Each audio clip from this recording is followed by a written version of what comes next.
Everyone, my name is Preston Dennett, and welcome to a new episode of UFOs and the Paranormal. Thank you very much for joining me tonight. I think I have a pretty interesting episode today, which I call When Astronomers See UFOs. There's a misconception out there that astronomers have not seen UFOs, and that's simply not true. In fact, there are some 300 plus cases documented of astronomers who have seen UFOs. Now, many of these are what we would call amateur astronomers, but some, in fact, are quite well known. Not too long ago, I was surfing the internet and looking at all the Facebook groups on this subject, and I saw quite a bit of discussion about where are all the reports from astronomers. Well, they're here. There's a lot of them. And I found this quite synchronistic because I just recently put out a new book. It's called Not From Here, Volume 5, and I included a chapter all about astronomers who have seen UFOs. So that's what I want to talk about today. I've chosen over a dozen cases which I think are super interesting and very credible, involving very high-profile astronomers. What I'd like to do is present those cases in a chronological order. So you can see that, in fact, yes, astronomers have seen UFOs. Many high-profile witnesses have. There's celebrities, politicians, scientists, pilots, of course. It's a total misconception that only uneducated people out in the wilderness see UFOs. It's just not true. And I really wanted to talk about astronomers because I think this provides really good evidence against skeptics. Astronomers are very well-trained observers. It's their job to look up at the sky and determine what's going on there. So their accounts are particularly important. So let's just get started. And the first astronomer I'd like to talk about is someone I'm sure you heard of. It's Edmund Halley. Edmund Halley is, of course, the discoverer of Halley's Comet. And he reportedly saw a UFO way back in March of 1676. He described it as, quote, a vast body apparently bigger than the moon. Of course, he's not talking about Halley's Comet here.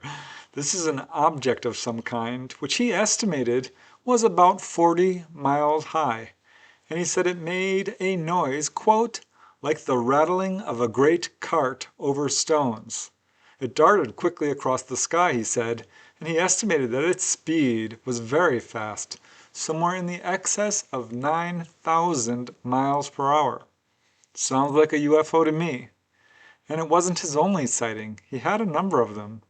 1 year later, in 1677, he reported his sighting of, quote, a great light in the sky all over southern England, many miles high.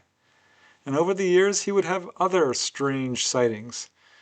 In fact, in 1715, Edmund Halley says he saw, quote, bright flashes of light on the moon.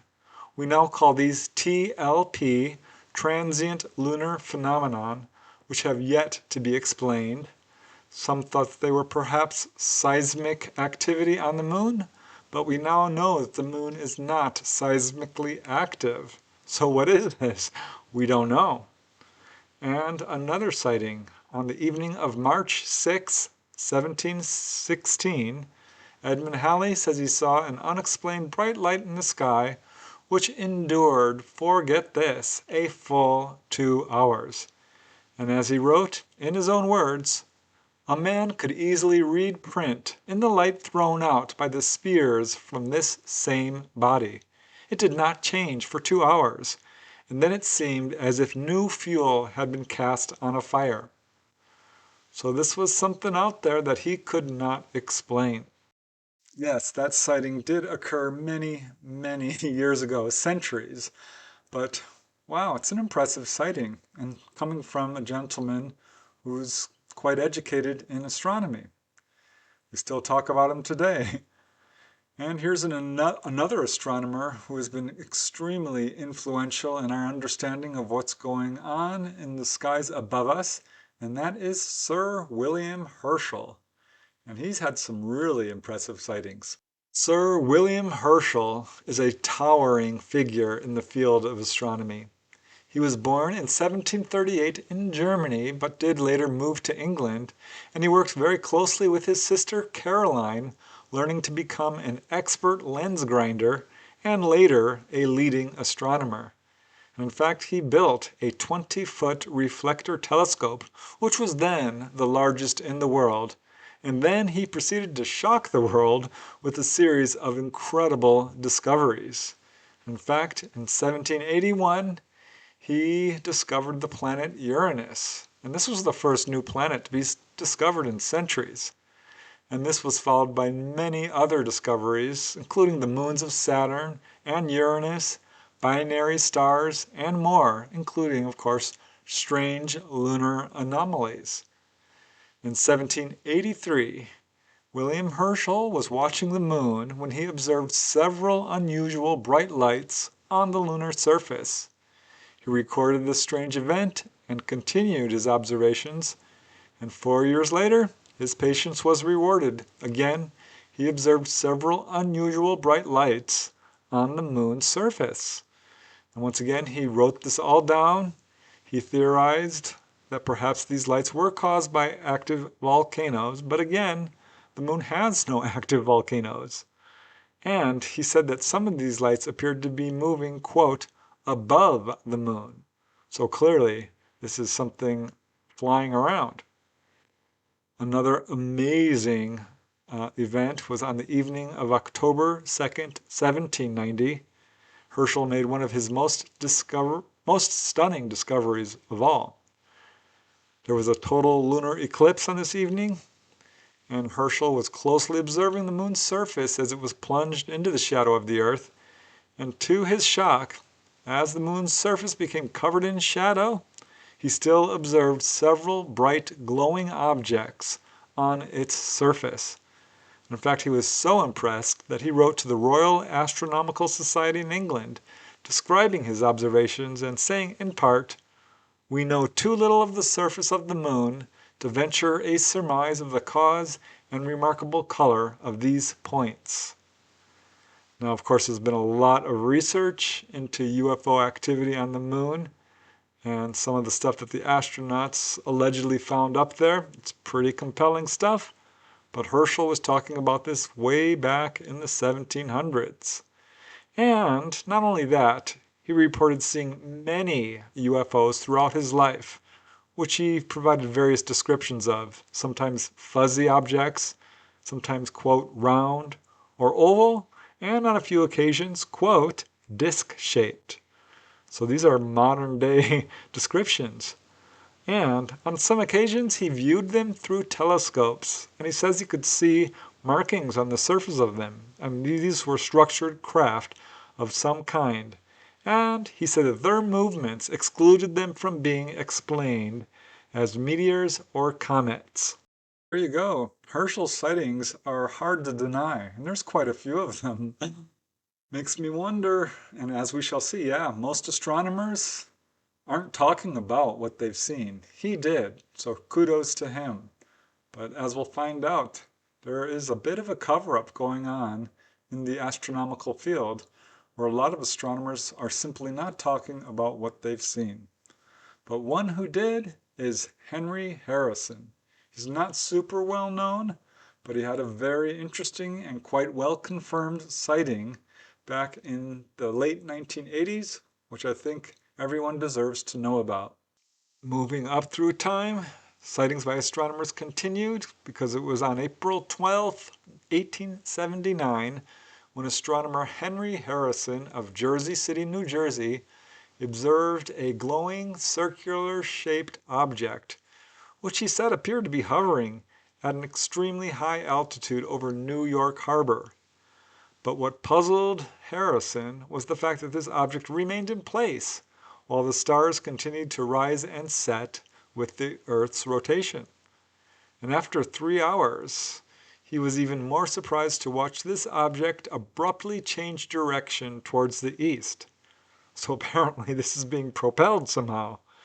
The next day it was gone, which rules out any theories of comets or other large natural astronomical bodies.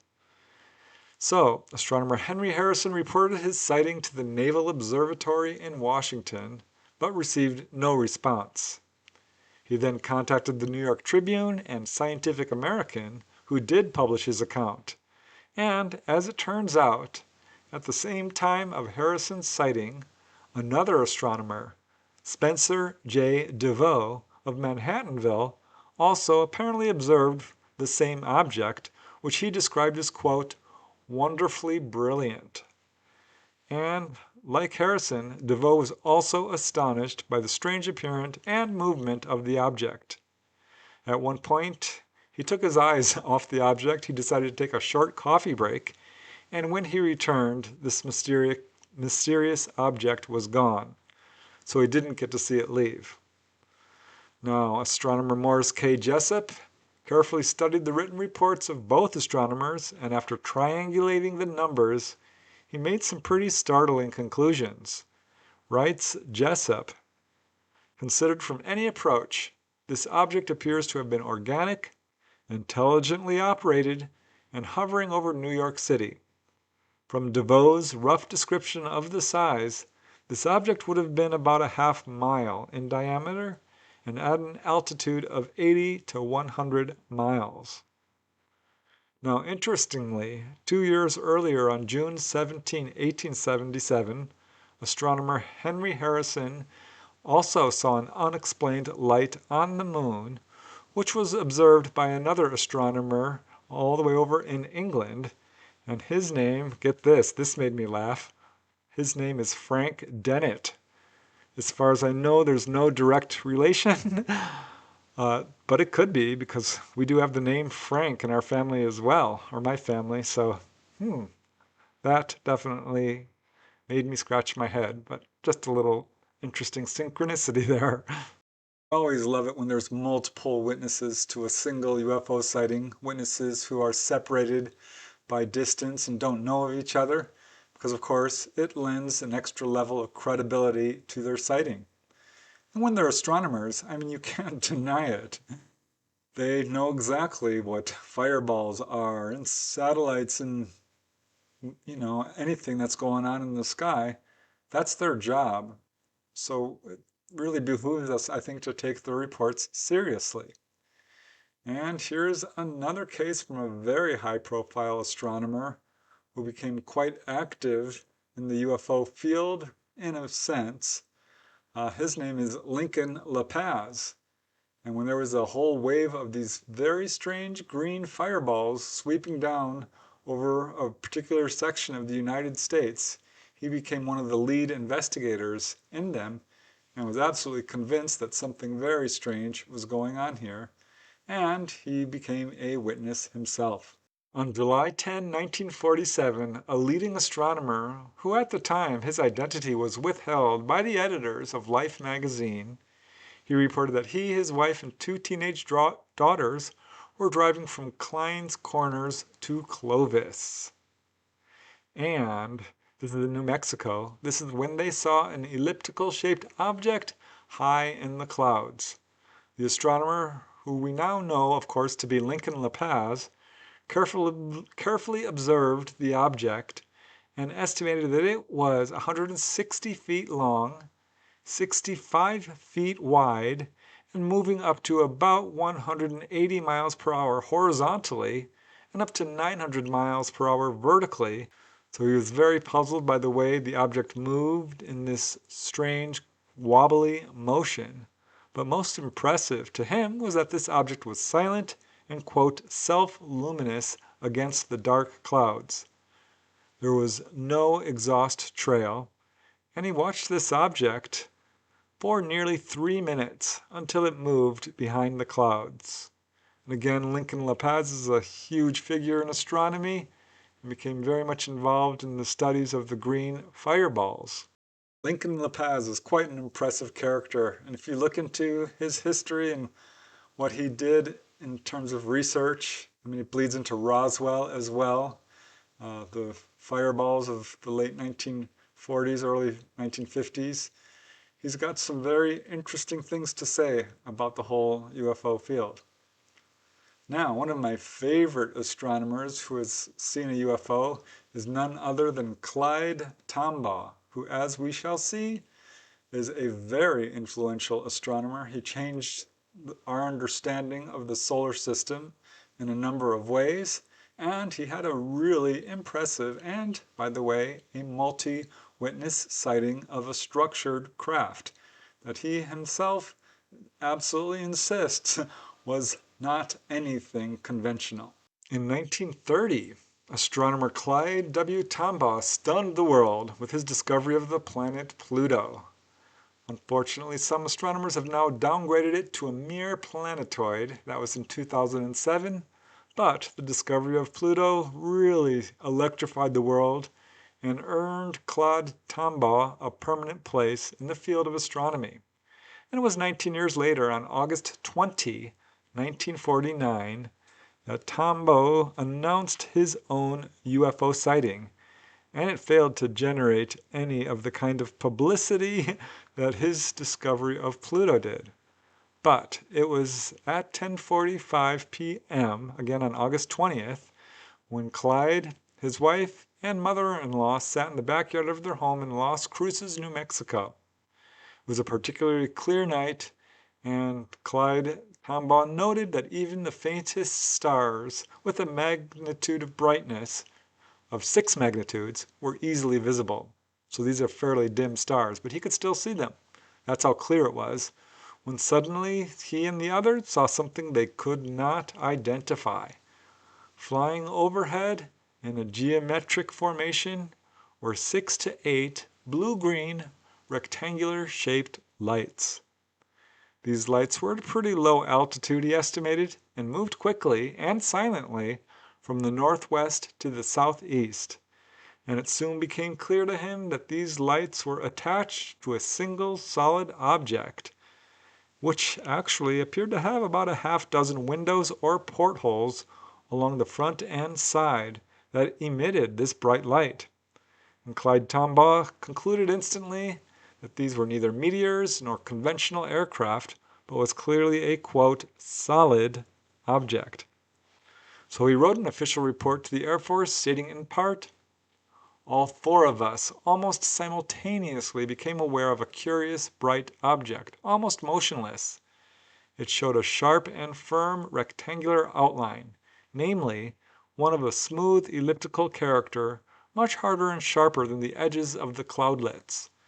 The object clearly exhibited a sort of wobbling motion." He says he was, quote, This thoroughly convinced me that we were dealing with an absolute novel airborne device. I have done thousands of hours of night sky watching, but never saw a sight so strange as this." And he later wrote a letter to NICAP, the National Investigative Committee of Aerial Phenomena, in which he stated, quote, "As I have said before, I was so unprepared for such a strange sight that I was really petrified with astonishment. Consequently, some of the details I might have noted were missed." So years later, Clyde Tombaugh continued to be very vocal about the UFO phenomenon. For example, on February 13, 1954, he gave a talk to the Astronomy Society at Las Cruces, New Mexico, surprising the audience by predicting that there would be an increase in UFO sightings. And of course, he was correct about that. There sure was. 3 years later, he wrote a letter to researcher Leonard Stringfield in which he revealed that he had seen, quote, 3 objects within the past 7 years which defied any explanation of known phenomena such as Venus, atmospheric optics, meteors, or planes. So he wrote that on these other occasions he had seen the unexplained green fireballs over New Mexico, which of course Lincoln Lapaz was researching. And Clyde Tombaugh closed his letter saying, quote, "I think that several reputable scientists are being unscientific in refusing to entertain the possibility of extraterrestrial origin and nature."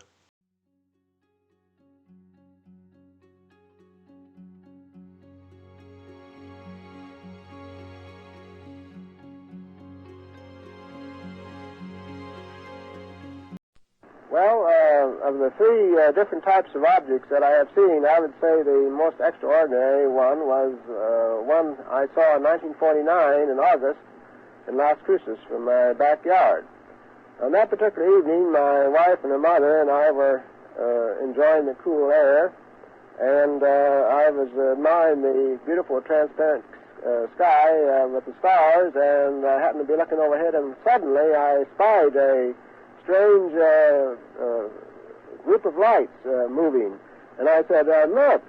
And they saw it immediately, and then I would say they were visible for about 3 seconds of time, and they disappeared at a height of about 35 degrees above the southeastern horizon.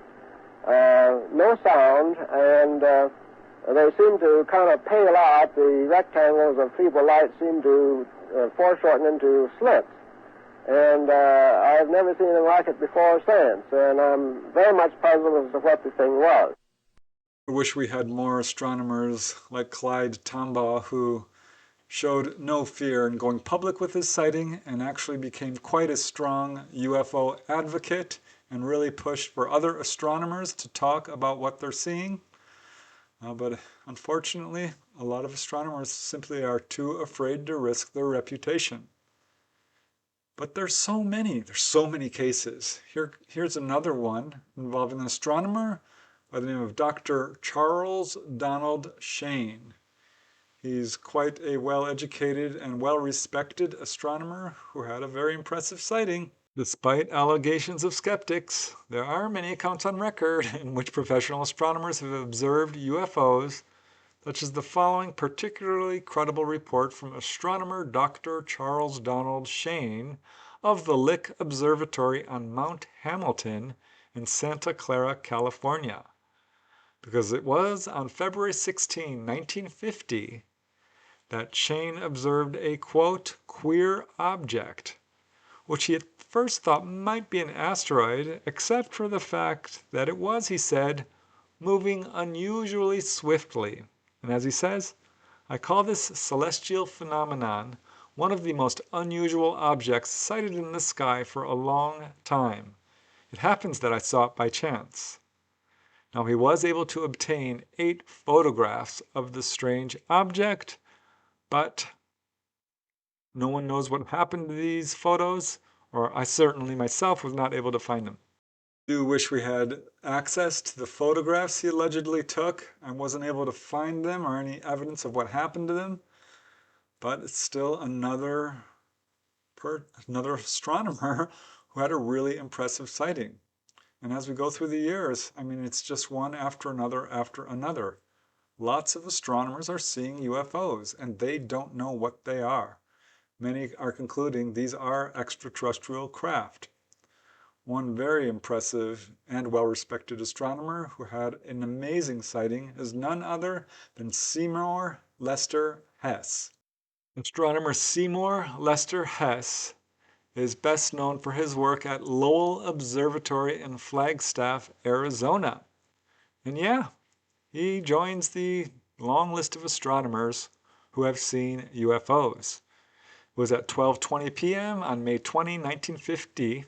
Hess was, of course, at Lowell Observatory when he saw a disc-shaped craft. It was moving slowly against the prevailing wind at an altitude of about 12,000 feet.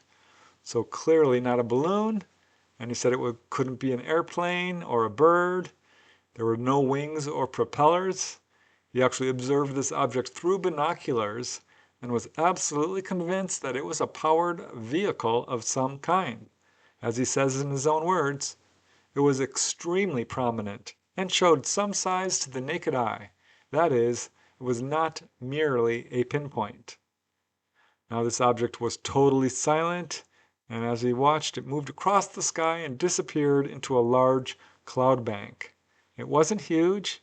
He estimates that it was no wider than 5 feet, but was moving at about 200 miles per hour. Admittedly, that is a brief case without a lot of information, but as we go through case after case of astronomer after astronomer, it begins to add up. Astronomers are seeing UFOs. There's simply no doubt about it. It's undeniable. And another astronomer who has become very active in the UFO field is none other than Walter Webb. He actually ended up writing a book about UFOs and quite a bit of research into the subject itself. He's very well known in the UFO field, and he had his own sighting. He became an astronomical consultant for a number of researchers and organizations. So his sighting is, for me, of particular interest. It was on August 3rd, 1951, that astronomer Walter Webb, who was then the chief lecturer on astronomy at the Charles Hayden Planetarium in Boston, Massachusetts, that he saw a UFO. And again, I'll just let him describe what he saw in his own words, because he describes it vividly. As Walter Webb says, "It was a clear, moonless night. I had been showing two boys various celestial objects through my 3 1/2-inch reflecting telescope and pointing out constellations. The time was about 11 p.m. or midnight. Suddenly, I noticed a glowing yellow or yellowish red light moving in an undulating path, but on a straight course, over the hills of Silver Lake. As the object traveled slowly westward in this peculiar manner, the three of us watched in fascination. It was at such a low elevation that its regular wave-like course caused it to dip behind the hills a few times." So this is an important observation. This sort of wobbling, undulating motion is something we do see with genuine UFO reports. And Walter Webb, knowing astronomy, was absolutely stunned and realized he was seeing something very unusual. So he swung the telescope around to view it, but unfortunately by then the object had gone. Nevertheless, he was very impressed. As he says, "I had seen something in the sky that I could not explain. No known object I could think of followed a path like that. My UFO appeared to be a bright, glowing object moving in a regular, wavy pattern." There you go, another astronomer, and he's unequivocal about what he saw, that this was something exceedingly strange and not explainable as anything from Earth. So how many cases do you need? Because here's another, and this comes from Shaldak, who is a very esteemed astronomer and had an incredible sighting along with another gentleman, and were able to observe this in a very scientific, objective way. It's an impressive sighting. This case is a really good example of how Project Blue Book officers appear to be biased in their investigations. Because it was in 1954 that Shaldak, a former astronomer for Lowell Observatory, was at the time working in a civilian capacity in the Technical Service Unit at White Sands Proving Grounds in New Mexico. This is an area of lots of UFO activity. His duty at the time involved the camera monitoring of missile launches. It was at 10 p.m. on the evening of January 25, 1954, he was setting up his ballistic camera to monitor a launch. And as he looked at the stars to calibrate his instrument, he noticed a, quote, "yellow-white light moving from the northeast to the southeast in a shallow arc." And he said this object seemed to pulse in brightness at regular intervals. Now, he was not the only one seeing this. Meanwhile, 17 miles southeast of his location, another White Sands employee also viewed the object. And both these gentlemen were trained observers, and correlating each other's observations, they quickly performed triangulation measurements and determined that this object was apparently about 12 miles distant and moving at, get this, 12,000 miles per hour. Far faster than anything we have, far too slow to be a meteor. And as Shaldak says, quote, "I have observed many thousands of meteors and can definitely state that this object was not any kind of meteor." Now, Shaldak did work with famed astronomer Clyde Tomba and quickly alerted him of this sighting. While Clyde Tomba, in turn, encouraged Shaldak to report the sighting to Project Blue Book, which he did.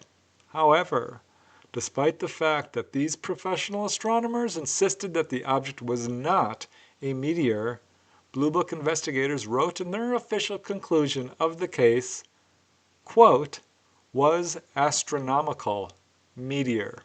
How about that? I heard that Project Blue Book officers labeled that case as a meteor. I mean, I laughed out loud because they're not astronomers. They are clearly debunking in this case, throwing away the almost unimpeachable testimony from people who are trained observers and know what they saw and said over and over again, this is not a meteor. So for Project Blue Book officers to call this a meteor is absolutely ludicrous. Just another indication that, as J. Allen Heinik himself said, Project Blue Book was not a true investigative body. What a travesty. What a shame. Our own governments are really mishandling this UFO situation up to this very day. That's why I've often said it, I simply do not trust them. I don't think we'll ever get true disclosure from them. We need to look to the first-hand witnesses if we want the truth about what's going on with UFOs and ETs. And here's another case from a very well-known astronomer who also became quite active in the field. His name is Dr. Percy Wilkins, and he had a crazy interesting sighting. On to our next case, June 11, 1954. Esteemed British lunar astronomer Dr. Percy Wilkins was on a plane flying from Charleston, West Virginia to Atlanta, Georgia, when at 10:45 a.m. he saw two brilliant oval-shaped objects hovering above the tops of cumulus clouds he estimates about 2 miles away. He said that these objects were, quote, sharp-edged objects. They looked exactly like polished metal plates reflecting the sunlight.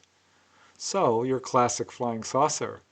And he says the objects were moving north against the direction of the clouds, and he then saw a third object, which was behind the cloud, dark, and not reflecting any sunlight. And as he watched, this third object suddenly accelerated, arcing across the sky and disappearing. And he estimates that these objects were about 50 feet in diameter. And I love this quote from Percy Wilkins about this, as he says, if these UFOs are made of solid matter and capable of moving by their own will in all directions and at all speeds, then they are built, piloted, and controlled by intelligences that surpass that of humans. It's a very good observation.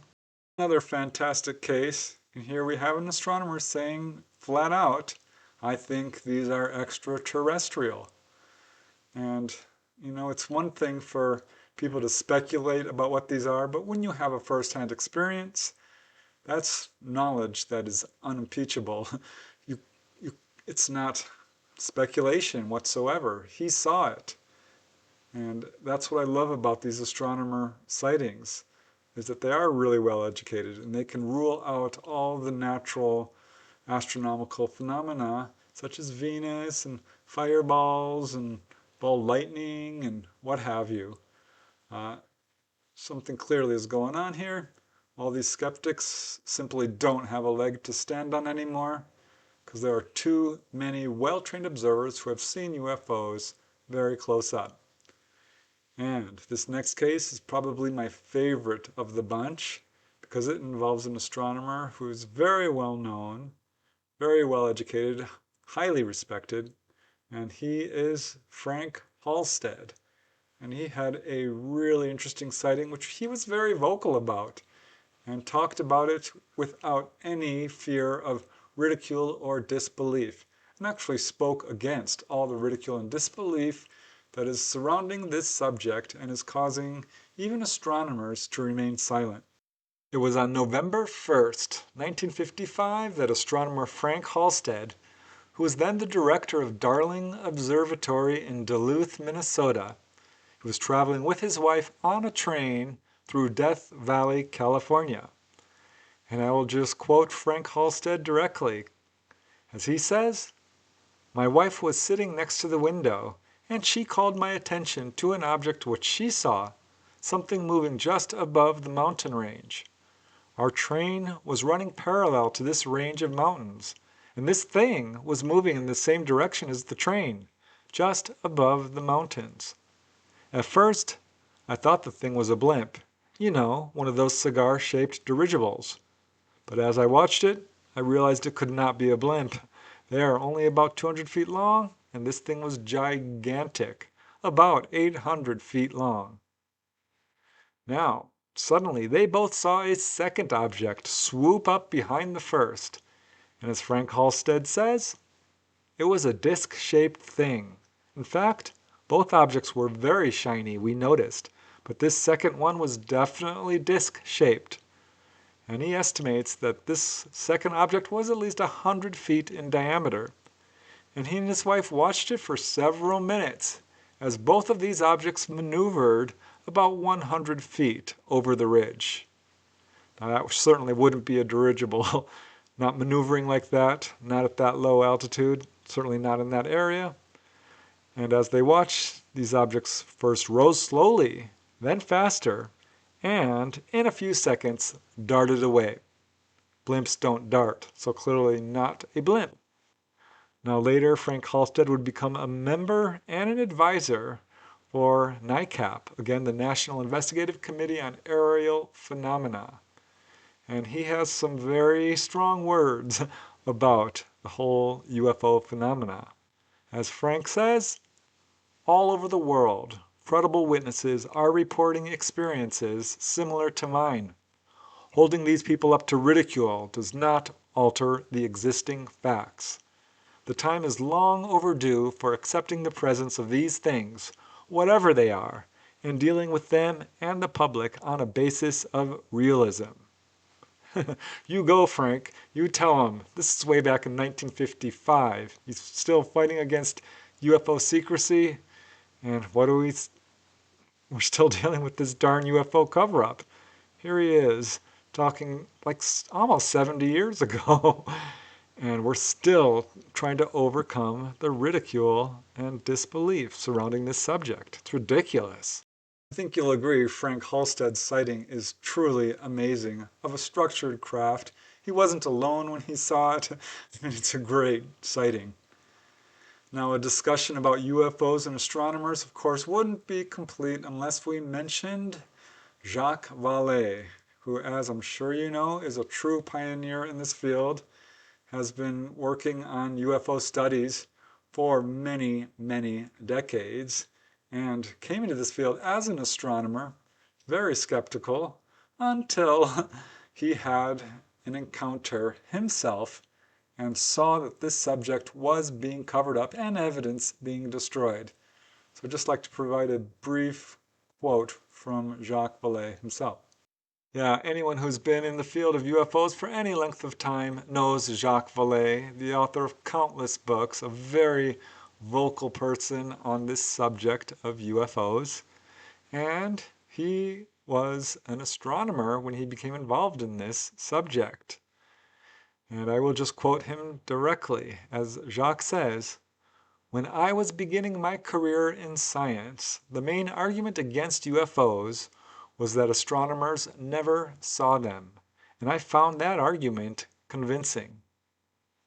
Now this all changed in 1961 when he and others were at the Paris Observatory in France, and they actually tracked an unexplained object. And the reaction to this absolutely stunned Jacques Valle. As he says, in his own words, "I thought, here we are at a renowned institution seeing something we can't explain and destroying data for fear of ridicule. That for me reopened the entire question." So yeah, you heard that right. They were getting rid of the data of these UFOs because they didn't fit into the worldview and they didn't want to confront skeptics for fear of ridicule. That's not science. So thankfully, Jacques Valle said that's enough, and that's what brought him into the UFO field. There you go. Jacques Valle himself had an experience. I know he had some interesting and somewhat controversial theories about the origins of UFOs. I don't think he's completely ruled out the extraterrestrial theory, despite what some people say. I mean, he did in fact recently write a book, Trinity, about a UFO crash. So I think it's important we leave open the possibility. I personally think that this is extraterrestrial in origin, just based on the evidence. We all have the freedom, of course, to make up our own minds about it and interpret the evidence as we will. But to deny the possibility of extraterrestrial origin for UFOs is, I think, foolhardy. Because you only need to take a brief look at the sky, see how many stars are out there, and it would be inconceivable that we are alone in this universe. And certainly the evidence is showing us that we aren't alone. And that is what most contactees will tell you. They believe UFOs and their experiences can be explained as extraterrestrials. The vast majority of them, certainly. Okay, and now I'd like to quote, of course, the great J. Allen Heinik. J. Allen Heinik, who is, I'm sure you know, was the astronomical consultant for Project Blue Book. And while it's not super well known, he apparently had a sighting himself, and he certainly has something to say that's very important about when astronomers see UFOs. Another person who I'm sure you've heard of, if you've heard of UFOs, is J. Allen Heinik, who for years was the Blue Book astronomy consultant.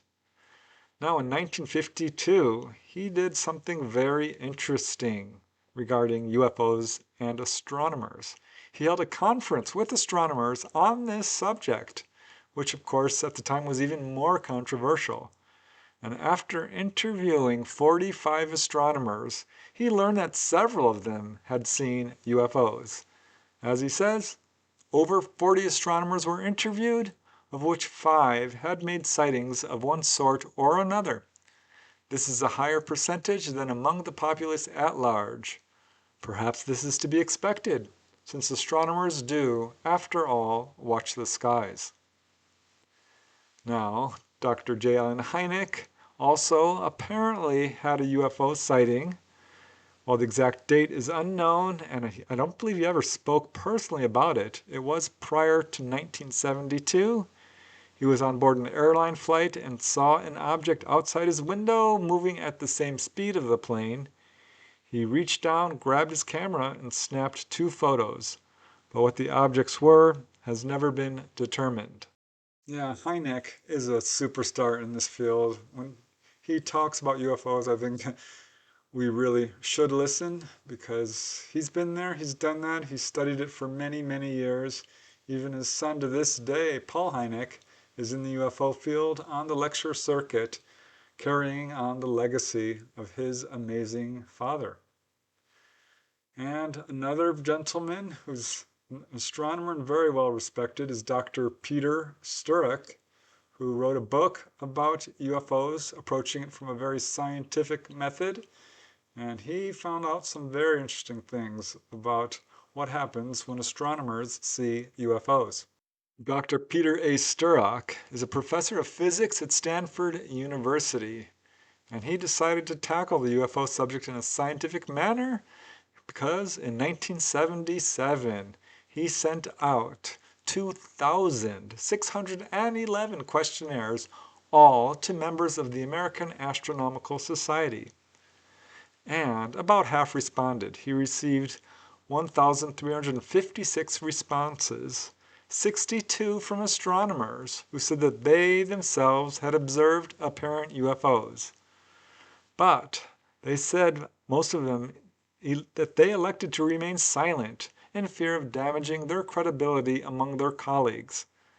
And others said that they never had a sighting, but if they ever did, they would not report it for the same reasons. Again, how can you possibly call this objective science? So there you go. I mean, how many cases do you need of astronomers who have seen UFOs? There is a compilation of more than 300 astronomers who have seen UFOs. It's not too hard to find on the internet. If you just type in astronomers and UFOs and perhaps type in some of the names I presented above, and you should be able to find it pretty easily. Yeah, a lot of cases. Again, it's a complete misconception that astronomers don't see UFOs because they do. Researcher Alejandro Rojas also spoke vocally about many of the astronomers who have seen UFOs. He has some interesting things to say for sure. Alejandro Rojas is well known for being one of the researchers on Open Minds TV. And he has spoken about this connection between astronomers and UFOs. Because as he writes, and I quote, "Often people will ask me, if there are so many UFOs, why aren't astronomers seeing them?" They are. In fact, astronomers have been some of the most influential advocates for the serious study of UFOs. We reviewed some of these sightings and the incredible contributions astronomers have made to the study of UFOs. Another person who's been very vocal about UFOs recently is Harvard astronomer Avi Loeb, who has got some controversial views on this subject to say the least, but has put forth some very positive statements about UFO reality. As we all know, withholding evidence or the truth does not help scientific progress. And Avi Loeb, a professor of astrophysics at Harvard University, has been quoted on this subject a number of times. And as he says, UFOs should be the subject of mainstream inquiry. Science must bring clarity. And Avi Loeb said in a July 2021 statement, quote, "Science should not reject potential extraterrestrial explanations because of social stigma or cultural preferences that are not conducive to the scientific method of unbiased empirical inquiry." It's quite a mouthful, but yeah, he's just basically saying we need to be objective and consider the possibility that we are being visited by extraterrestrials. And I totally agree, because I think that is exactly what the evidence is showing us. So there you go. All you skeptics out there who say that astronomers haven't seen UFOs, well, they do. And they are, and they have. So I think this provides great ammunition for anyone who's trying to convince a skeptic out there. Let them know that yes, Edmund Halley, Percy Wilkins, Frank Hallstead, Seymour Hess, so many astronomers out there have seen UFOs that it's time to just leave that misconception behind. It's not true. And again, if you want to learn more about this, I did put a chapter in my book, Not From Here, Volume 5. It's called When Astronomers See UFOs. And I go into all these cases in some detail. So definitely check that out if you're interested. But either way, this is just another piece of the puzzle that lets us know that this is a real thing going on here. I don't even like to use the word phenomenon because it's not. It's just another natural event in our universe. We're not alone. I don't see what's so hard to believe about that. Fact is, we are here living on a planet, physical flesh and blood beings who do have interdimensional aspects too, by the way. That does not preclude us from being terrestrial or extraterrestrial, or call it what you will. I think the evidence speaks very loudly that there are other people out there. In these cases from astronomers, again, provide another piece of the puzzle pointing towards this. So that's this episode for today. I hope you enjoyed it and perhaps learned a little bit. I really appreciate you guys watching. I am truly honored and delighted, and just want to thank you so much for being a part of this journey. And that's it. Until next time, keep asking those hard questions. Always keep searching for the truth. And most important of all, keep having fun. That's it for now. Bye.